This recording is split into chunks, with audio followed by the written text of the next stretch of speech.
they originally got rid of me for quote unquote being late, right? Yeah, right.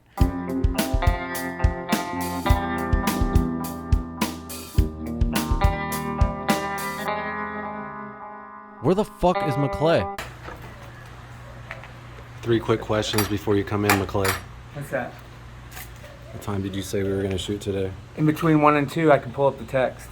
What time is it? What time is it? You tell me. I don't know. About 2 o'clock. Perfect. 3rd question. Yeah. What the fuck?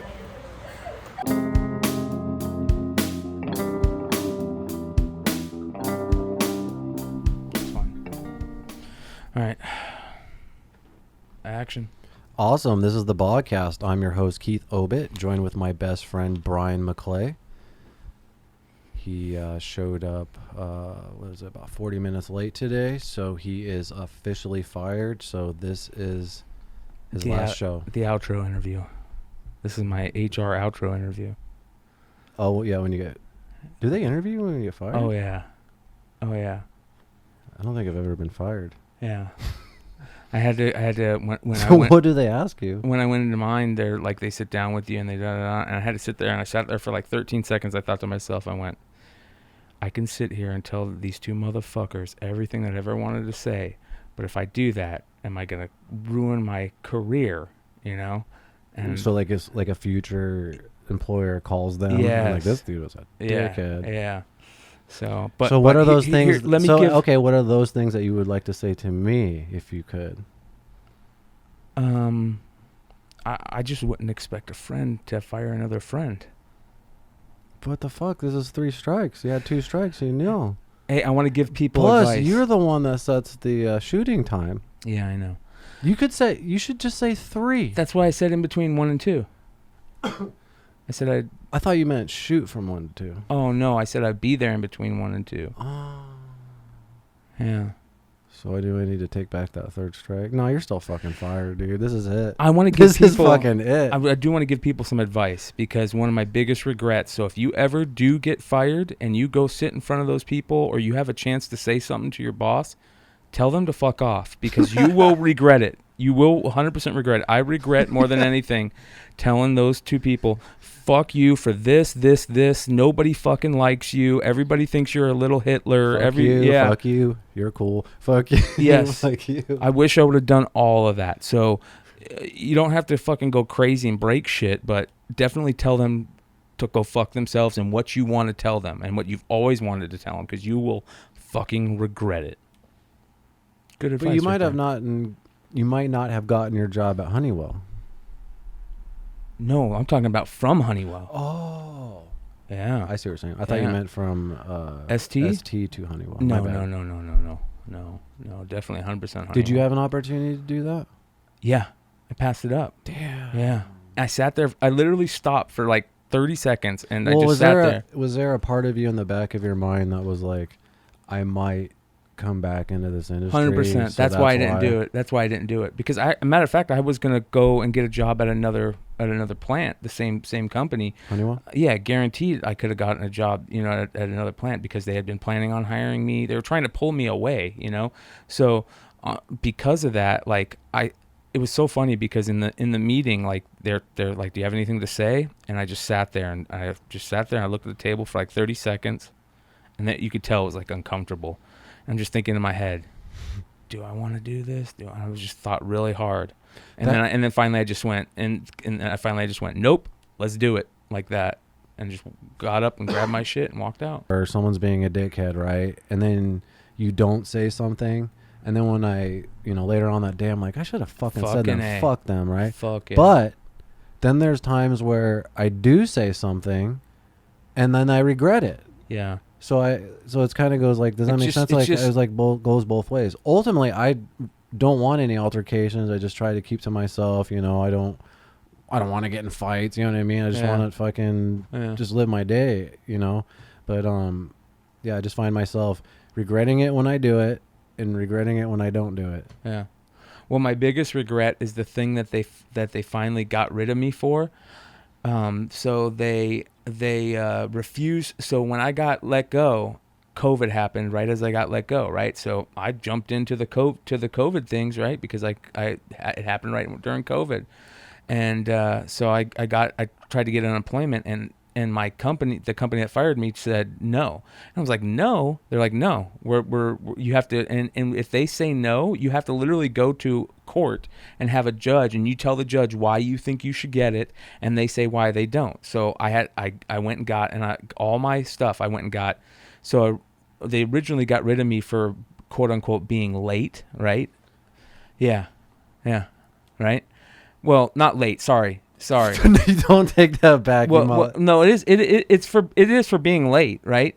But so when so leave a comment if you think I should fire this motherfucker because he's late every time here. It's not just me. I'm not an asshole. I thought I was being a dickhead these last few episodes, and I've been feeling really guilty about this. But no, he is fucking fired. You're done. So they got me for being late, but what they got me for is the day that they said I was late. So that day I was really sick, right? And swear I put it on everything, man, on my parents, everything, on our friendship, everything. When my job's on the line too, I put it on everything. Yeah, I was driving to work and I got really sick and threw up all over myself, like literally all over the car, all over myself. And I had just gotten the car from Steve.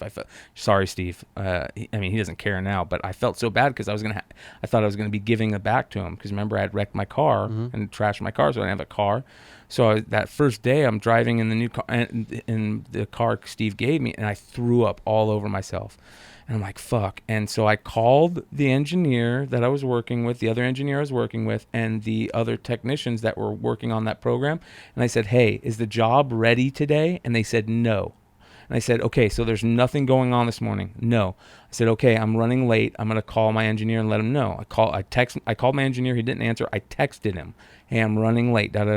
Okay, so I called my boss, and my boss didn't answer. So that's what they got me for. So when I went to the unemployment hearing, it sounds like that they were waiting for you to do. They were waiting for him. Yeah, from the 1,000 other times you were like. No, they were. So basically, my boss didn't like me because he didn't. He was. They gave me a new boss, and this guy knew nothing about what I did. And when a guy is trying to tell you how to do your job when he doesn't even know what you do, it causes issues, right? But I was never a total dick to him. I always got the jobs done. I always got them on time. You know what I mean? I was only under him for like a little less than a year, and he just didn't like me. And I was tired of it anyways, to be honest. Like, you know what I mean? But the problem is, so I went to court, right? And the judge, literally, I gave the judge all my information. The engineers that I sent my information to, they weren't working at the place anymore. So they said, yeah, I'll be online for it. I'll be a witness for you and everything. The judge said they shouldn't have fired me. Because and she ruled in my favor to get the unemployment. And literally in the judge notes, I have them. It says, he shouldn't have even been let go for this. Like he showed ample proof that he contacted the people. Are you in front of the judge doing this? At the time it was COVID, so you're on a Zoom meeting. And is someone from Honeywell there too? So here's the best thing about that: they didn't even show up. Oh yeah, so so like they knew that.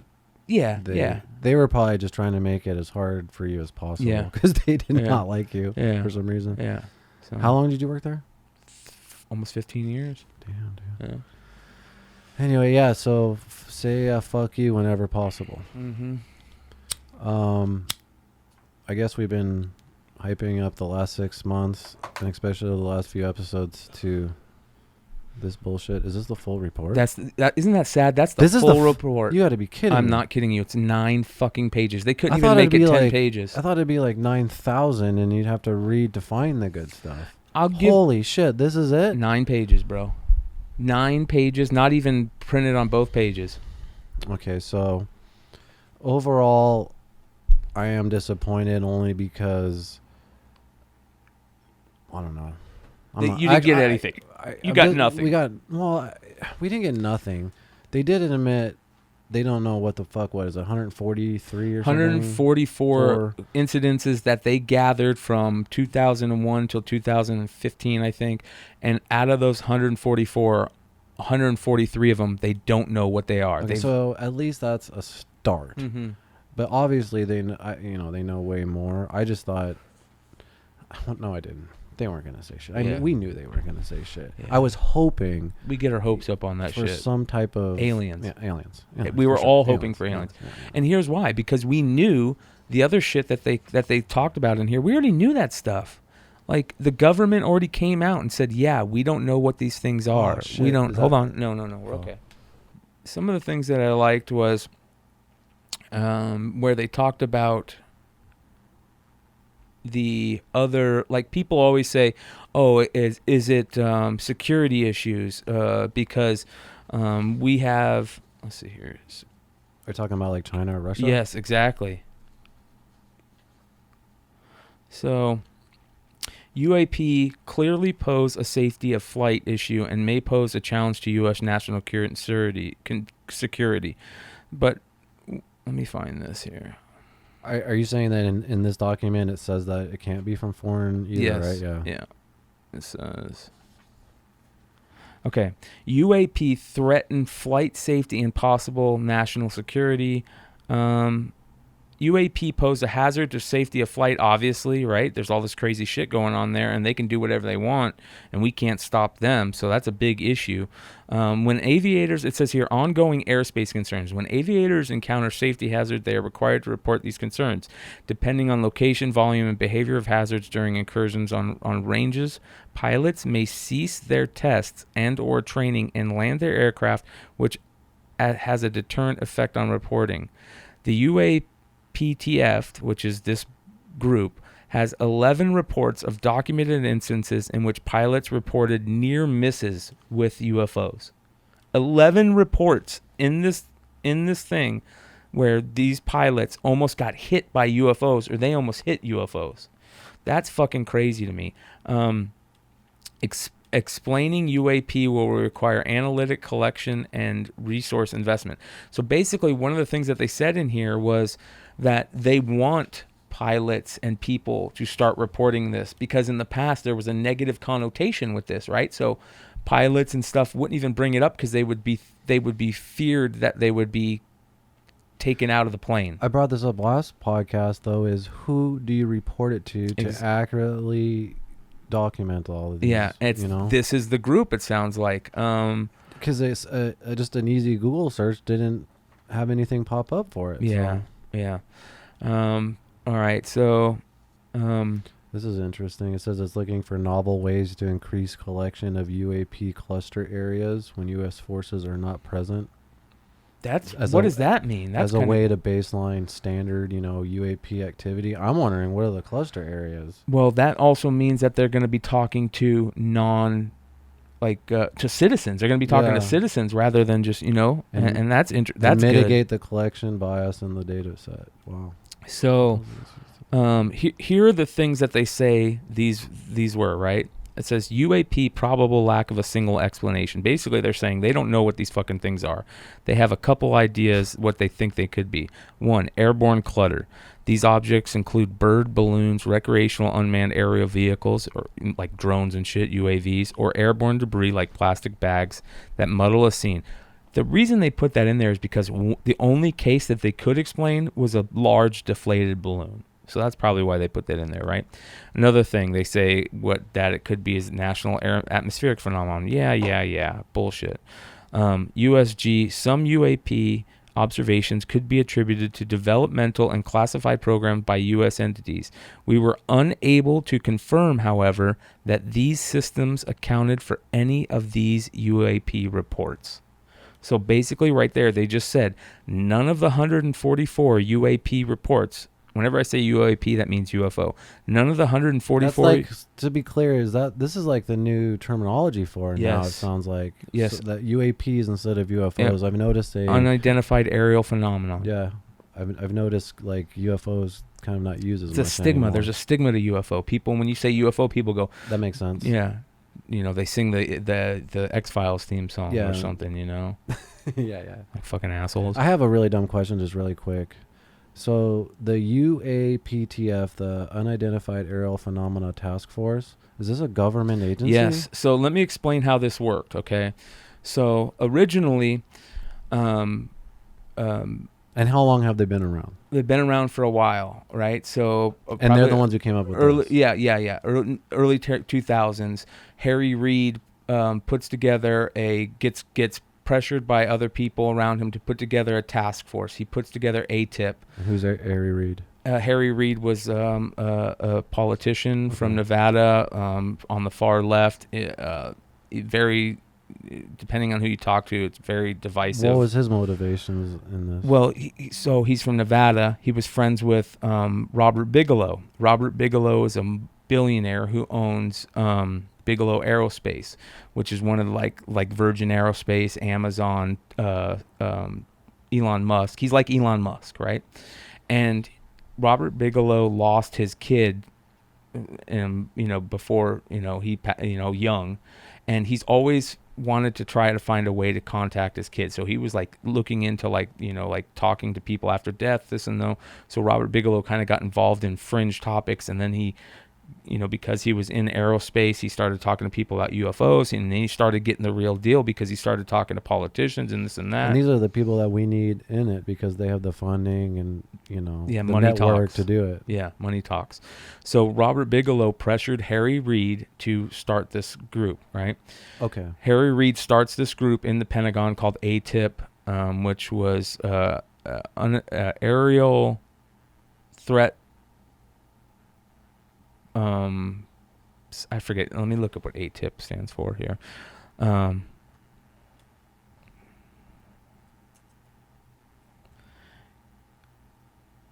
You put in, there you go. Aerial Threat, Advanced Aerospace Threat Identification Program. And at this time, is it a non-government agency, or this is? This is a government agency, okay. A black program in the Pentagon, right? So that's going on. Tom DeLonge finds out about it, right? When he's doing his To the Stars stuff. When he finds out about it, this and that. What year is this? Early 2000s. He becomes friends with the guy who was running ATIP at the time, Luis Elizondo, right? Lou Elizondo gets tired because he feels like none of the people in the government, everybody he's talking to about all this stuff, they're not putting enough importance behind it. He leaves the program. He gets pissed. And at that same time, so does another person in politics named Christopher Mellon, right? Christopher Mellon. Let me show you who Christopher Mellon is. Christopher Mellon was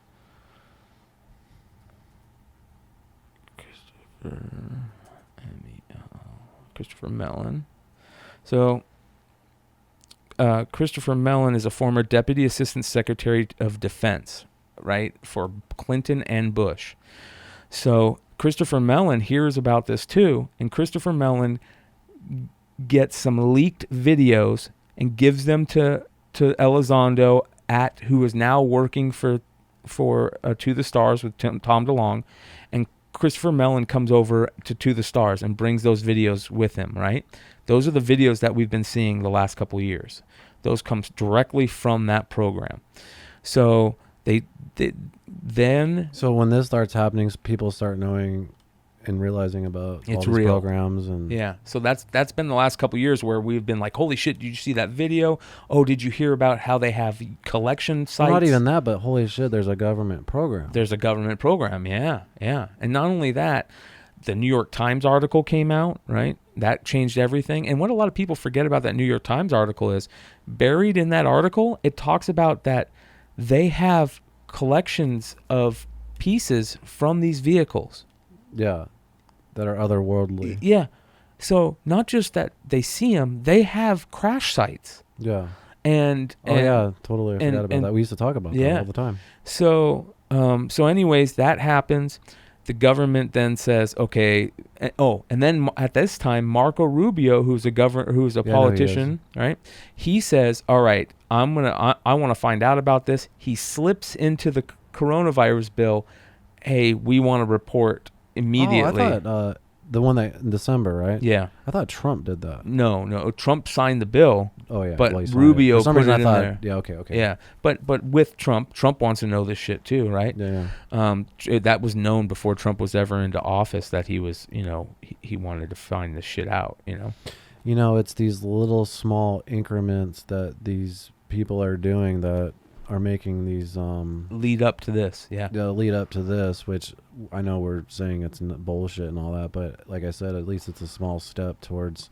Fuck, who knows in 10 years, dude. Well, what's the most important part about this, and that you know, what I do want to say that is not all bad about this. We literally just got the government saying, yes, these UFOs are real, and no, they're not. We don't think they're Russian. We don't think they're Chinese. We don't think they're anybody else's.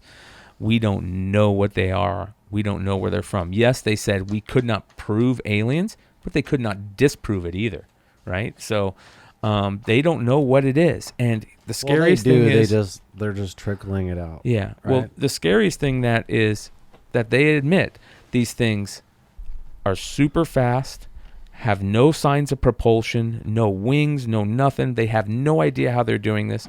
And the bottom line is, no human could pilot these things inside of them just because of how fast they're going. It would fucking turn you into fucking mush, right?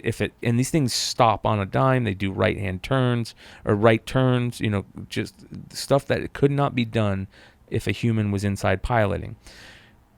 One of the things that I thought was very interesting. Go to YouTube real quick here.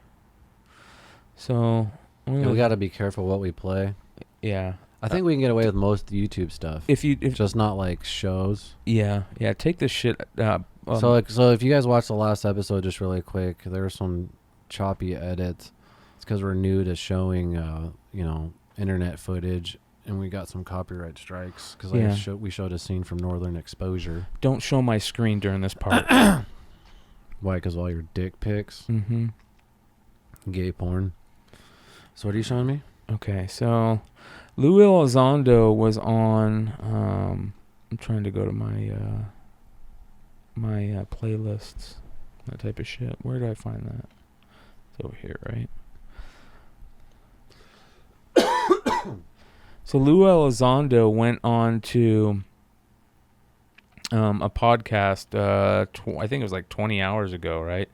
And it was very interesting. It was Tucker Carlson, and he basically said to Tucker Carlson, like, let me do this. One of the things that he said on there was that when he was running ATIP, one of the things that they would say all the time was, you know, these things could come from outer space, inner space, and everything in between. Basically meaning it could be something that it has been going on for millennia that we just haven't noticed yet. And, you know, or it could be, this is what was the most interesting thing for me, that he said, it could be coming from the water. I was just going to say that. Yes. That feels like the newest theory that people are kind of... Yep, it could be coming from the water. Like they've been in the ocean like the whole time. Because think about it. I feel like we're more invested in exploring outer space than we are the ocean sometimes. Yes. And we don't know what the fuck's under there. We know more of that's Lou Elizondo right there, but we know more about outer space than we do about the ocean. Yeah, that's wild. That's crazy to me. You know what I mean? And I don't know. It seems like it could be a possibility. Oh wait, I'm not closing it. Okay. Yeah, sweet man. Well, I mean, we'll see. 9 pages was all they could give us, though, and that's pretty damn sad. But I will say this: they didn't have much time to put the report together, but they should have had a lot of. How did they not? If it's a whole agency, yeah, you hire some dudes. There's only 2 people working in it, 2 or 3 people working in it. That's the sad part. What? There's only 3 people, 2 or 3 people. God damn. Yeah. It's probably because the knowledge is so fucking crazy. They don't want that many people to know. Yeah, it's so fucking important. Yeah. Yeah. Anyway. Yeah. Well, I kind of wanted to talk to you about the Joe Rogan Emergency podcast. Did you actually watch it, or? So I didn't get a chance to watch it, but I talked to a couple of people about it. As a matter of fact, I was kind of tripping out because, like, why the fuck is Joe doing an emergency podcast? And after watching it, just I guess learning about a whole drug that could possibly ivermectin, right? Yeah, ivermectin. I don't know what's going on. There's pretty much a censorship campaign obscuring it by Bret Weinstein, and he has a podcast with his wife called Dark Horse podcast where he's like a smart motherfucker, right? And he's been studying COVID. Super chill dude since too. the outbreak. Not only chill, but I mean, I guess he's liberal, but he's studying the COVID and the information without leaning to the with no narrative. He's just trying to like stop the pandemic. And I guess because he's talking about this drug and it doesn't fit the narrative of what's going on, his channel's been getting strikes on YouTube for it. And we've been talking about the censorship of YouTube the last few podcasts here about just how they have been becoming. Well, here's. Do you want me to say what they say about ivermectin? So I'm reading this from Reddit. This is the. We'll probably get fucking. Yeah, I know. A ban for this. Yeah, ivermectin is a Nobel Prize-winning generic drug on the World Health Organization's essentials drugs list, endorsed by the FLCC.net, authors of Math Plus Protocol for prophylaxis, mild, moderate, severe ICU COVID-19, and anecdotally for a subset of long haulers, originally used as antiparasitic for worms or river blindness, now recognized as a broad antiviral, antibacterial with potential as chemotherapy adjuvant for cancer, used over 40 years and that was 3.7 billion doses, and considered for mass administration for malaria by the World Health Organization. Yeah, so Bret has a lot of evidence about how effective this is against COVID. And like I said, so his channel got 2 strikes. So he went on Joe Rogan, as an emergency podcast, because Rogan being on Spotify, I mean, I know he gets censored and shit still, but I guess he was able to get away with this topic to where, like I said, YouTube's penalizing Bret for talking about it. So he went on with a doctor, Pierre Corey. I think he's like the president or like the head emergency unit or something like that, who's, been following along also about the effectiveness of it. And so sure as shit, he does this podcast with Joe, and then just about 20 hours ago, Bret tweets this: YouTube just demonetized both Dark Horse channels, wiping out more than half of our family income. Their message: drop the science and stick to the narrative, or else. No, YouTube, review this video. And they dropped episode 85 kind of in their response to it. But hashtags censorship kills, belts lighten, incomes can be replaced. Yep. So he's pretty much putting his livelihood on the line to fight censorship. I respect him for that, man. Fuck yeah, dude. And if you guys have... And Joe does it too, in a sense. Not putting his livelihood on his line, but his reputation, because he doesn't give a fuck. He's just trying to get good info out, and if he sees it being censored, he's like, what the fuck? Well, in all honesty, that's what we need. We need people who are important, like Joe Rogan, who moves the needle to talk about this, because otherwise, Susan I would have never known about it. Did you know about it? No. I've never heard about this fucking drug. No. Well, not only that, I'm talking about the... So, I want to be clear really quick. I'm not invested in the drug or saying whether it works or not against COVID. Like, I mean, I'm sure it does. I'm more concerned about the censorship of not being able to talk about it. That's my concern.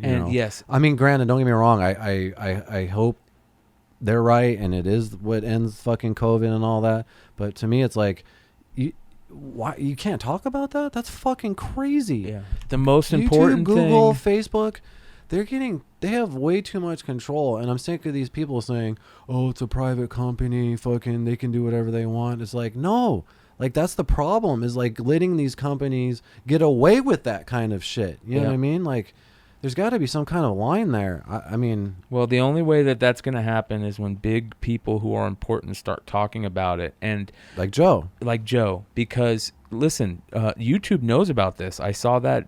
I feel like Bret went on Spotify to talk about this, and now YouTube's punishing his channel for him going on. They're not punishing him for still talking about it on YouTube. They're punishing him for going on Spotify and talking about it. Does that make sense? That's not fair. Well, not only that, bro. Like, he's obviously a target, Not only that, the censoring that they're doing to all creators on their platform, right? and the amount of hoops that you have to jump through in order to put out a video or get monetized on a video, or you have no they're idea. stifling creation, and they are built on the backs of creators. So if creators aren't creating shit for YouTube anymore, the advertisers don't make money, and neither does YouTube. This is what I said last time. What sucks is that news channel feeds like Fox and CNN, they show up on my feed. I don't fucking ever even click on them. So I feel like creators are getting pushed out for these, these big fucking networks, and their narrative's still on there. So we got to find a better way. He went actually, Bret, I guess there's a new platform called Odyssey. I'm sure it's still new. And, but I guess he's kind of moving on to that. Well, there was that other platform too that was like a rival of Twitter's that they shut down, remember, during the election. What was that? The Super Republican one? Yeah. Yeah. So I know what you're talking about. But here's the problem. YouTube is so big. I know.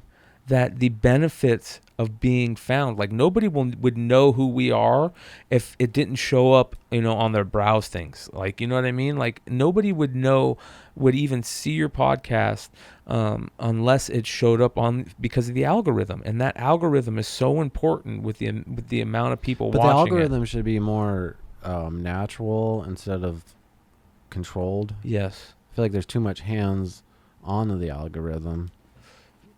Exactly. Well, I mean, I guess the money in not talking about ivermectin, or what is it?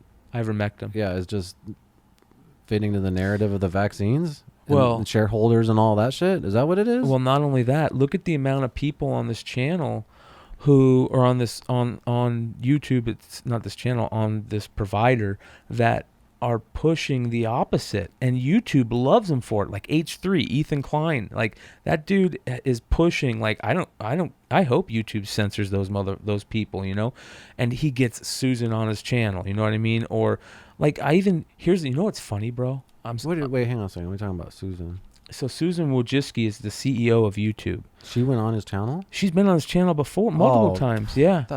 Yeah. And so, dude, it's crazy. And that motherfucker just starts drama. Yes. On YouTube. And she just did an interview where she was asked, do you follow the drama? And she says 100%. She's like, oh, yeah. So let's fucking talk about McAfee. So this McAfee. Yeah, John McAfee. So interesting about John McAfee is the news that he committed suicide or Epsteined himself. That's one of the most important things. In Spain. Right? In Spain.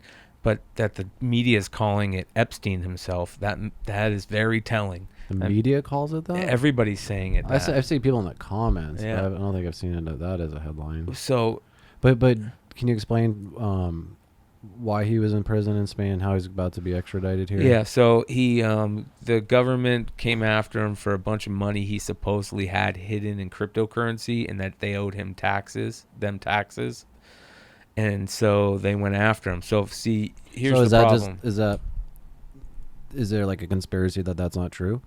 Yeah, well, that's also kind of a problem. Like, how does, if cryptocurrency is supposed to be like private and like, you know what I mean? Like, how does the government know that? No shit. Well, yeah. Prove it. And or taxed. Yeah, prove it.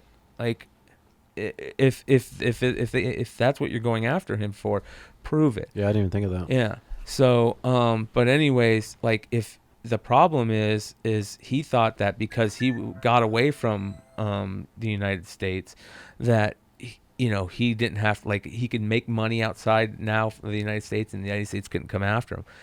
No, if you're an American citizen, you go stay anywhere. Any money that you make, you still got to pay taxes. Yeah, and that's bullshit. So what is the big conspiracy of why they whacked him? Because I heard there's some hard drive somewhere. Yeah, with he some crazy supposedly information. has. Yeah. So supposedly, he said, I don't know if you could find this. Like, if he gets whacked, he has some way of that information being released. And then I heard another crazy conspiracy theory that hard drive was in that Miami building that crashed. Which I don't know about that, but I wouldn't. I don't think that. But I don't think crazy so. These things get. Yeah. Well, here's some of the stuff that I've heard. So You guys remember that John McAfee has been a fucking internet troll from the day the internet started, right? The dude is a massive troll, and he's fucking like good at it. Not only that, like he's very smart, and he says a lot of things, and he's kind of cool. A meth addict. And he's kind of cool. Like he fucking does a lot of meth. That's like cool. A lot of meth. Well, not only that, he also does a lot of psychedelics too. What right? a weird drug to pick when you're that.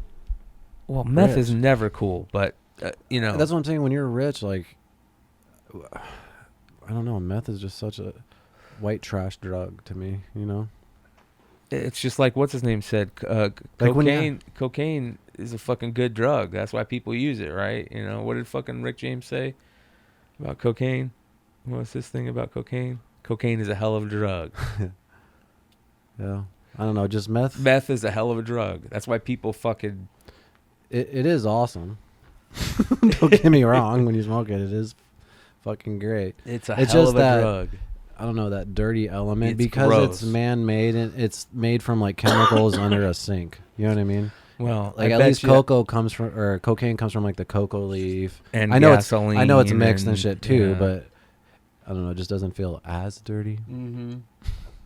So, anyways, John McAfee also had a lot of fucking conspiracy theories. Crazy conspiracy theories, and supposedly he had a bunch of dirt on a bunch of politicians. This is where I want to get at is, what do you think he knew, and on who?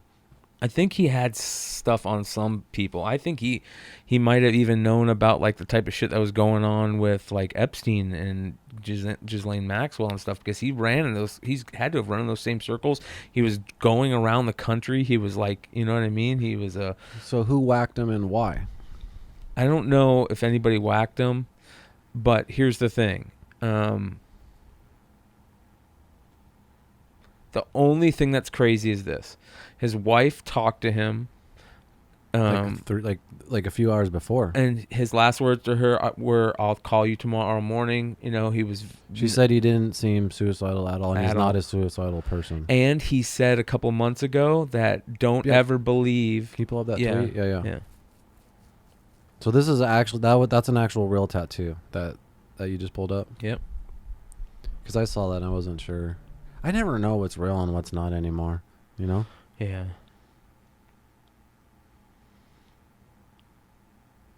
Image selects. Oh wow, are you kidding me? Oh, okay, it's fake. Thank God. I don't even want to show it then. All right, let's see here. No evidence. All right. McAfee. How do you spell MCA? You know, it's just interesting because the guy's just forever known as the antivirus on your computer. Like I was just telling you the other day, McAfee like popped up on that shitty laptop out there, and I'm just thinking, oh wow, that guy just fucking got whacked. Here we go, John. But I really think they should make there will be a feature film on this guy because he seems to have lived a pretty just crazy and wild, interesting life. Fuck yeah, dude. I think it should be directed by Oliver Stone. Yeah. Just 3 days before McAfee's death, his widow had accused the U.S. government of wanting the software entrepreneur to die in prison to make an example of him for speaking out against the corruption within the government agencies. Dude, there are some crazy videos of him just going on these rants about the government. I don't know if they're drug-fueled rants or how much truth are in them, because we know people that, you know, obviously have done meth, and they say some crazy, wacky shit that we both know aren't true, you know? So listen to this. This is what McAfee said in November 2019. Getting subtle messages from the U.S. officials saying, in effect, "We're coming for you, McAfee. We're going to kill yourself," he tweeted. Again. What a fucking line. "We're going to kill yourself." Exactly. That's a fucking a line in a movie. And that that's tweet, badass. And that tweet came along with the picture, and so it said, "I got a tattoo today just in case. If I suicide myself, I didn't. I was whacked." Oh.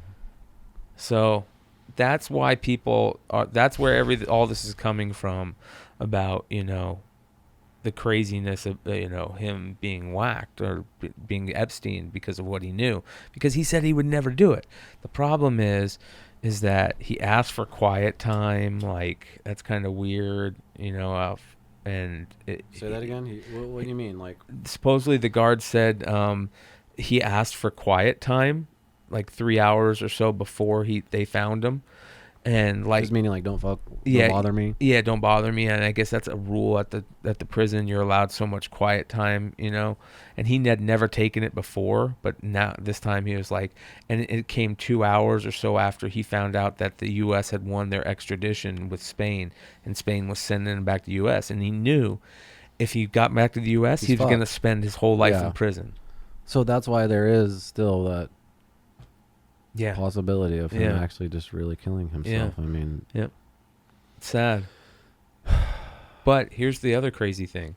Right after he died, I guess an image popped up on his Instagram or Facebook, just an image that said Q, and then Instagram, and then it's not there anymore. And then Instagram took it down because people were saying that like he could have had like special things hidden in the picture, like a different, if you zoom in really deep in the picture, kind of like you can hide things in pictures and stuff, and it might have been something that no one was able to screenshot it or anything. I don't know. Let me look it up.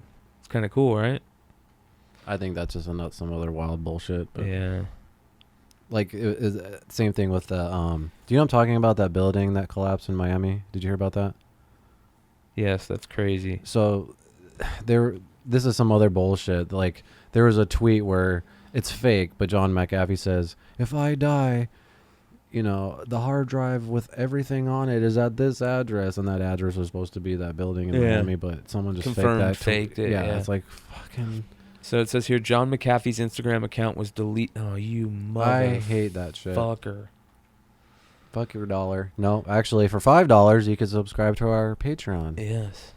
I'm gonna start putting bleeps over cussing on the YouTube, so that way you want to go see the Patreon more. That'd be hilarious. John McAfee's. That's like 3 hours of editing, bro. Because we cuss so much. John McAfee's Instagram account posts cryptic Q image after death report.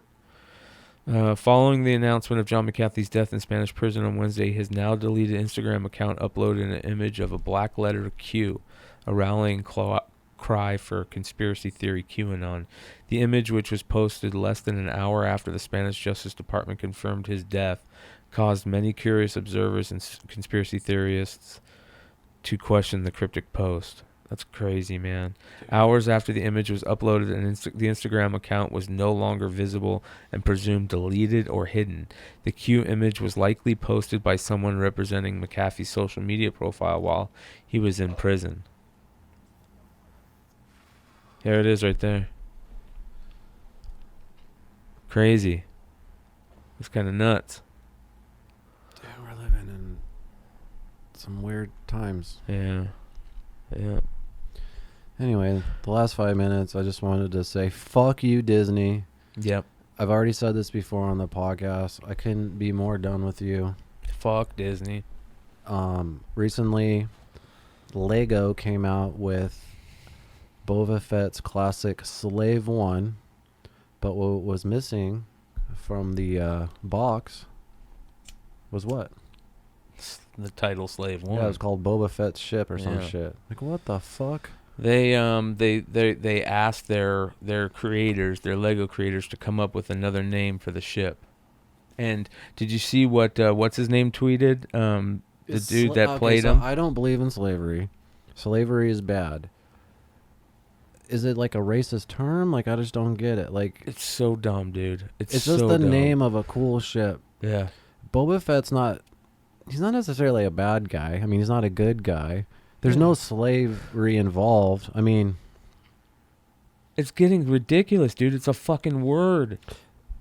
I just think about the Gina Carano firing and in the interview, and she talks about how it literally just came down to two nerdy dudes that are super high up in Disney that have just so much. When you think of Disney, you're like, Disney, you just think of like this big, huge that group of people. It's like, no, it's just these two fucking nerds. So it's probably, those same two nerds that are implementing all these things, and it's just insane.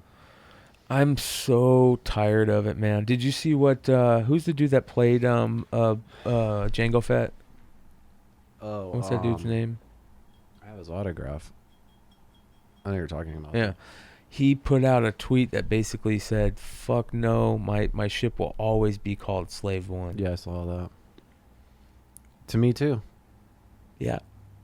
As fans, we just have to bring out all our Slave One toys and fucking present them. Yeah.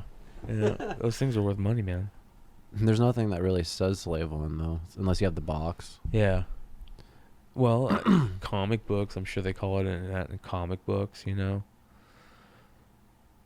Disney just sucks. You know what sucks about all this? I see all these fucking YouTube videos where these guys are like, what's her name's on her way out, and Jon Favreau's taking over, and George Lucas I see that story every 2 months. And it's such bullshit. And I'm like, what the fuck? Get her fucking ass out of there. Fuck her.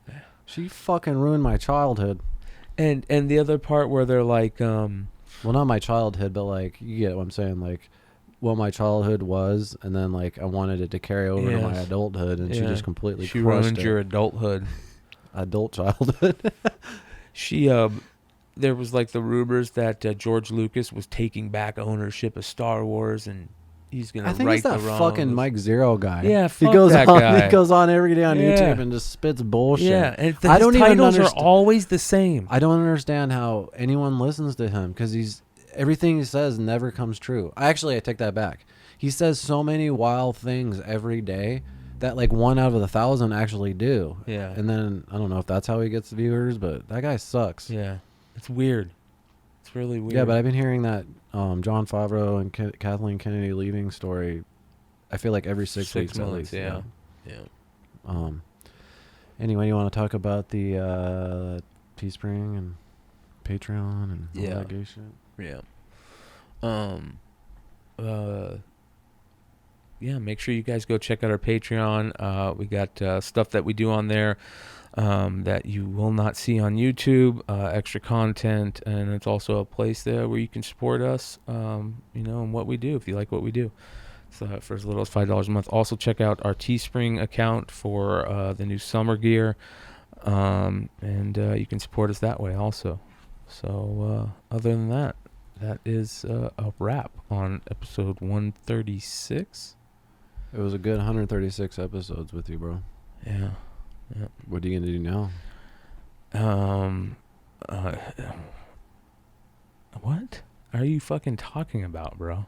You're done. You're fired. This is it. Oh, this yeah. Is the last episode. What the fuck are you talking about? Sorry. You want a fourth strike? Yeah, dude. I'm gonna have to get a restraining order. Yeah. I'm not leaving. No, I'll definitely get a restraining order. You already have. You know how funny that would be? Yeah, that would be taken a little too far. It's content.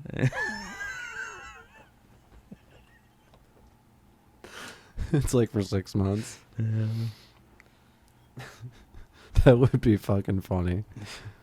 No, but seriously, it was a good 136 episodes with you. I have been taking applications in because I knew this was going to happen. So I might just have to do a few of these podcasts by myself. They'll probably be boring as shit. For at least 2 or 3 episodes as I try out new co-hosts.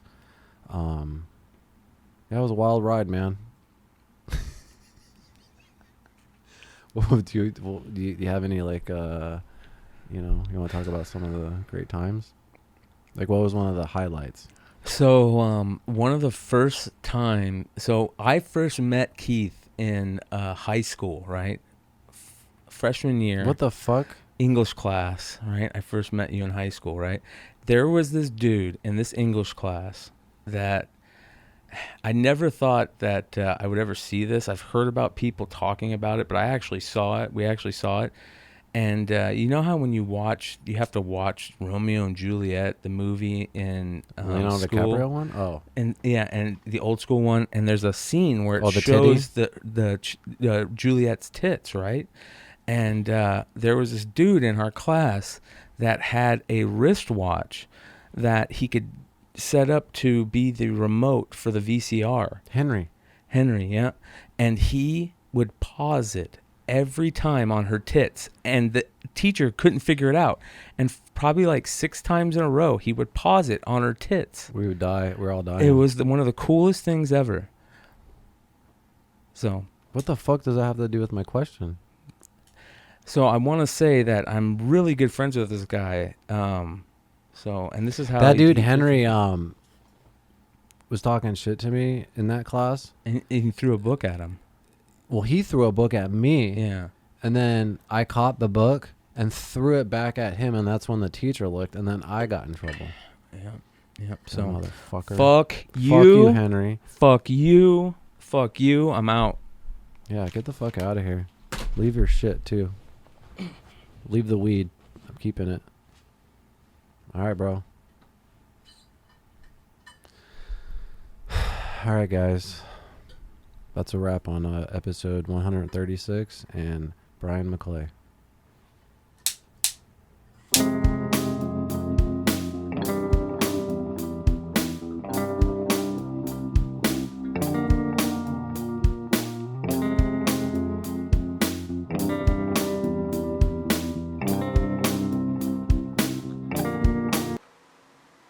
Bang!